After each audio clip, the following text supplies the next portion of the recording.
E aí, pessoal, beleza? Queridos, questão do Enem de Química de 2022, e a questão diz assim: a troposfera consiste basicamente em nitrogênio e oxigênio que juntos compreendem 99% da atmosfera da Terra.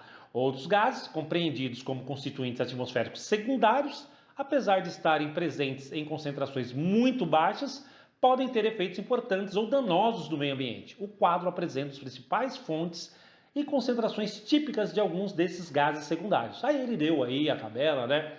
Os constituintes secundários e as principais fontes. E ele continua dizendo: pode-se reduzir as concentrações de um desses constituintes gasosos secundários na atmosfera pela passagem dos gases através de purificadores químicos contendo uma pasta de calcário, cujo principal constituinte é o KCO3, sendo o gás removido por sua conversão em um sal composto iônico. Tá. E aí ele pergunta: entre os constituintes secundários apresentados, qual pode ser removido pela ação desse purificador químico aí do KCO3? Galerinha, primeiro a gente tem que ver quais são as características do KCO3, as propriedades características do KCO3, tá?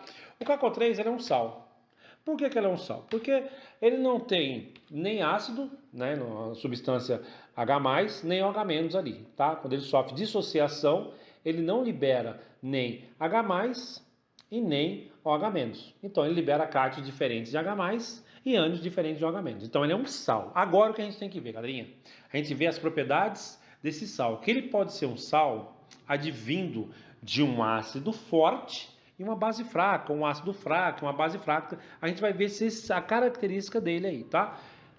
Lembrando que um sal é formado em uma reação entre um ácido e uma base que forma sal e água, tá? Então vamos pensar se ele for um sal básico. Quem que é um sal básico? Ele tem um ácido fraco e uma base forte. Um sal ácido. O ácido veio de um ácido, a origem é de um ácido forte e uma base fraca. E é o que a gente vai ver nesse sal. Qual é a origem dele, para ver como que ele vai reagir aí com os componentes secundários, tá? E um sal neutro é quando os íons são originados de ácidos e bases fracas ou ácidos e bases fortes, tá? Então vamos olhar lá. Então vamos pegar o KCO3 aqui, vamos ver o cátion dele. O cátion dele veio de uma base o quê? De uma base forte. Por quê? O cálcio é da família 2A. Galera, família 1 e família 2A são originários bases fortes, exceção berílio e magnésio, tá? Então, ele tem uma característica, esse sal, característica que vem de uma base forte. Agora vamos ver o ácido aqui, ó. Ele forma aqui H2SO3. Esse ácido é um ácido fraco.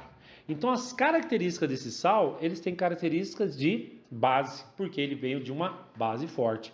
Se ele tem características de base, ele vai reagir com quem? Com o ácido, tá bom? Então, a gente tem que olhar ali na tabelinha que ele deu e ver ali qual das substâncias tem características ácidas, né? Quais que são ácidos, tá? Então, vamos pegar aqui, ó. O ozônio não é ácido, o metano não é ácido, o SO2 é ácido, gente. Então, não pode ser o ozônio, tá?